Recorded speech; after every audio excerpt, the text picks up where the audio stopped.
आज मैं एक प्रीमेच्योर बेबी की बात करने वाली हूँ जो मेरे फॉलोअप में आया।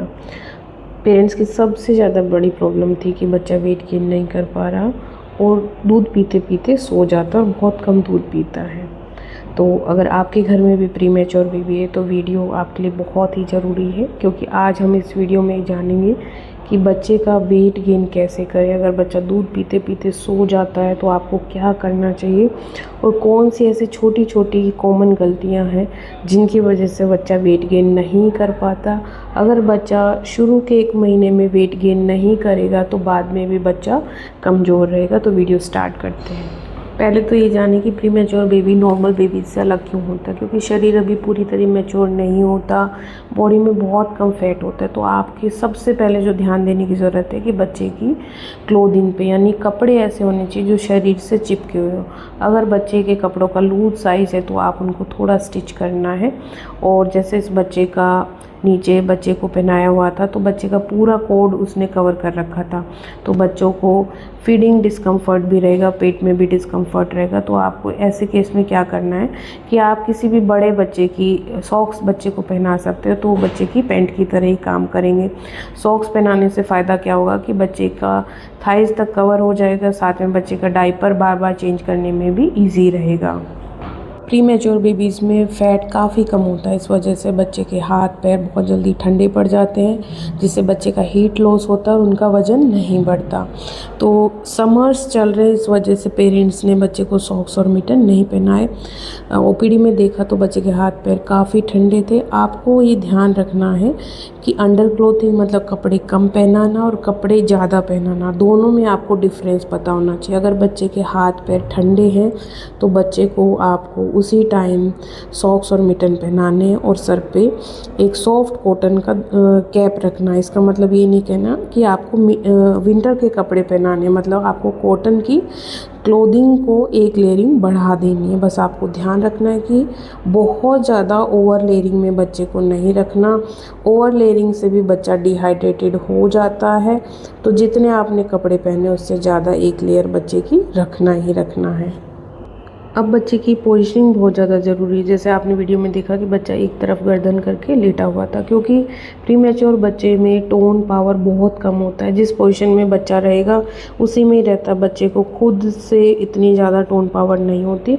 तो इसके लिए आपको प्रॉपर बेडिंग बनाना, प्रॉपर क्लोथिंग करना बहुत ज़्यादा ज़रूरी है। जैसे आप सॉफ्ट एक दुपट्टा लेके बच्चे का तकिया बना सकते हैं, जिससे बच्चे की गर्दन को सपोर्ट मिले और आप बच्चे को कंफर्टेबल फील करा सके, जिससे बच्चे का वेट गेन कराने में बहुत ज़्यादा हेल्पफुल रहता है पोजीशनिंग एंड उसकी क्लोथिंग।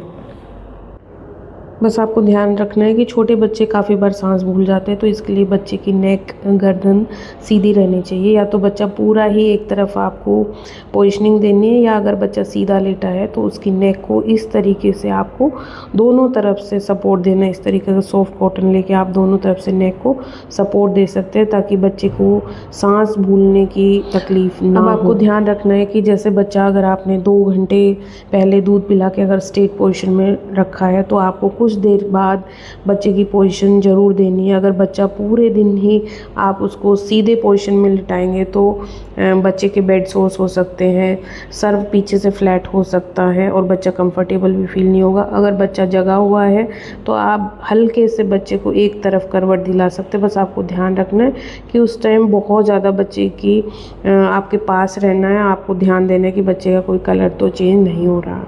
बस जब आप बच्चे को पोजीशनिंग दें तो पीछे से बच्चे को पूरा सपोर्ट होना चाहिए। ऐसा नहीं है कि बच्चा अनसपोर्टेड रहे, क्योंकि बच्चे में अभी टोन पावर बहुत ज़्यादा कम है। तो ये छोटी छोटी चीज़ का आपका ध्यान रखना है। अच्छा, अगला क्वेश्चन पेरेंट्स का था कि डॉक्टर साहब क्या हम रूम में एसी चला सकते, फ़ैन चला सकते हैं?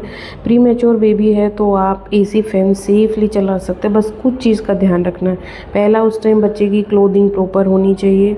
दूसरा, एसी की डायरेक्ट हवा बच्चे पे नहीं पड़नी चाहिए।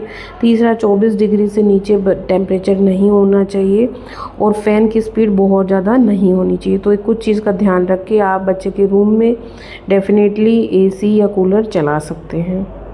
नेक्स्ट पॉइंट आपको ध्यान रखना है, जब भी बच्चे का आपको पोटी क्लीन करते हैं तो उस टाइम बच्चे के पैर बहुत ज़्यादा ऊंचे नहीं उठाने, हमेशा आगे से पीछे क्लीन करना है, पीछे से आगे नहीं करना। और तीसरी ज़रूरी चीज़ है कि प्री मैच्योर बेबीज़ में अगर आप वेट वाइप से बच्चे का पोटी क्लीन करते हैं तो बच्चे का नीचे वाला एरिया काफ़ी देर तक ही ठंडा रहता है, जिसकी वजह से बच्चे का हीट लॉस होता है और बच्चे का वेट गेन इतना नहीं हो पाता। तो आपको ध्यान रखना है कि आप कोई भी गुनगुने पानी में कॉटन का क्लॉथ लेके बच्चे की पोटी क्लीन कर सकते हैं। उसको टैप ड्राई करके आप तुरंत नारियल का तेल उस एरिया में लगाएं, सो दैट बच्चे का हीट लॉस इतना ज़्यादा नहीं हो और बच्चा काफ़ी देर तक ठंडा नहीं हो। तो आपको ये चीज़ ज़रूर ध्यान रखनी। बहुत छोटा सा पॉइंट है लेकिन बहुत ही ज़्यादा ज़रूरी और हेल्पफुल भी है।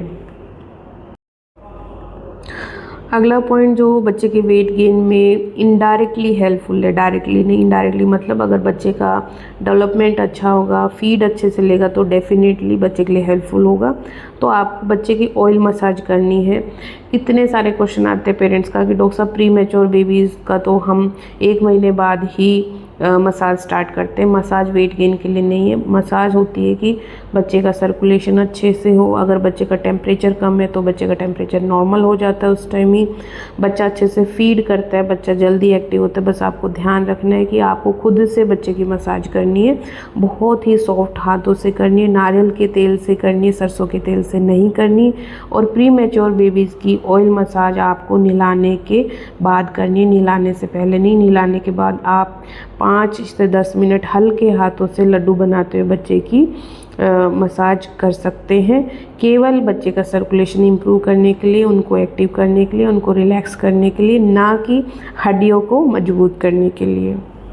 अब प्री मैच्योर बेबीज़ के फीडिंग पे आते हैं। सबसे ज़रूरी चीज़ है कि बच्चे को दूध पिलाने टाइम क्या ध्यान रखना है। अगर बच्चा 2 किलो से नीचे का हो तो बच्चा, अगर माँ का दूध भी बहुत अच्छे से आए तब भी आपको ध्यान रखना है कि बच्चे को कटोरी स्पून से दिन में कम से कम ही 6 बार ज़रूर दूध पिलाएं। अगर 6 बार आप माँ का दूध पिला रहे हैं डायरेक्ट छाती से तो आपको कटोरी चम्मच से 6 बार पिलाना है, क्योंकि छोटे बच्चे जो समय से पहले पैदा होते हैं उनमें टोन और पावर इतनी ज़्यादा नहीं होती। अगर बच्चा पूरे टाइम ब्रेस्ट फीड आप कराएंगे तो बच्चा इतने अच्छे से सक नहीं करेगा और थक के जल्दी सो जाएगा और बच्चा वेट लॉस कर देगा एटलीस्ट फॉर इनिशियल 20 डेज़। और जैसे ही आप दूध पिलाते हैं तो हमेशा आपको ध्यान रखना है कि बच्चे का नीचे वाला कपड़ा गीला नहीं होना चाहिए। काफ़ी बार पेरेंट्स ध्यान नहीं देते और नीचे वाला एरिया गीला रहता है और उसकी वजह से बच्चे का वेट गेन नहीं हो पाता।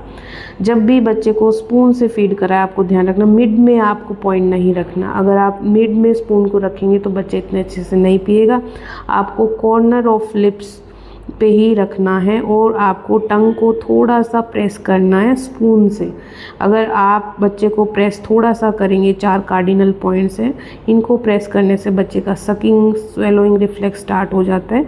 जैसे ही आप टंग थोड़ा सा स्पून की टिप से प्रेस करेंगे तो बच्चे अपने आप सक करेगा। आपको उड़ेलना नहीं है, बस आपको टंग को प्रेस करेंगे तो बच्चा अपने आप मिल्क ले लेगा।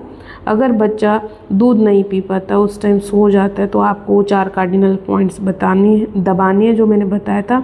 साथ में आपको थोड़ा सा हाथों को आप रब कर सकते हैं, पैरों को रब कर सकते हैं, कान के पीछे रब कर सकते हैं अगर बच्चा सो जाता है तो। बस आपको ध्यान रखना है कि आपको डब्बे का दूध और माँ का दूध मिक्स नहीं करना। आपका प्री मैच्योर बेबीज़ को कम से कम 150 to 170 ml पर केजी 24 घंटे में दूध पिलाना बहुत ज़्यादा ज़रूरी है। अगर आपको लग रहा है कि बच्चे का वेट कम हो रहा है और बच्चा अच्छे से दूध नहीं पी पा रहा है तो आप माँ का दूध एक्सप्रेस करके उसको फीड करा सकते हैं।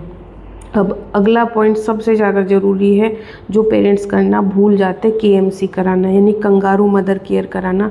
अगर बच्चा 2 किलो से नीचे है तो आपको डेफिनेटली कराना है। 2.5 किलो से नीचे वाले पेरेंट्स भी करा सकते हैं। इसमें आपको ध्यान रखना है कि बच्चे को अपनी छाती से चिपकाना। छाती का मतलब ये नहीं कि आपको कपड़े के ऊपर बेबी को रखना, आपको अपने कपड़े हटाने हैं और आपकी स्किन से बेबी की स्किन को टच करके आपको बच्चे को मिनिमम 1 घंटे रखना है। आप ऊपर से कोई भी कवर ले सकते हैं। उसके अलावा आपको 2 पॉइंट ध्यान रखने। सबसे पहला है कि अगर बच्चा 2.5 किलो से नीचे का है तो प्री मैच्योर बेबी वाला ही फॉर्मूला मिल्क का आपको डब्बा लेना है, मैच्योर वाले बेबी का नहीं लेना है। अगर बच्चे का वेट गेन नहीं हो पा रहा है तो आपको मदर मिल्क में HMF पाउच मिलाना है। आपको 25 ml माँ के दूध में 1 पाउच HMF मिला सकते हैं, इससे बच्चे का डेफिनेटली वेट गेन होगा। ये छोटी छोटी टिप्स आप यूज़ करेंगे तो प्री मैच्योर बेबी का वेट गेन हो जाएगा। वीडियो कैसी लगी ज़रूर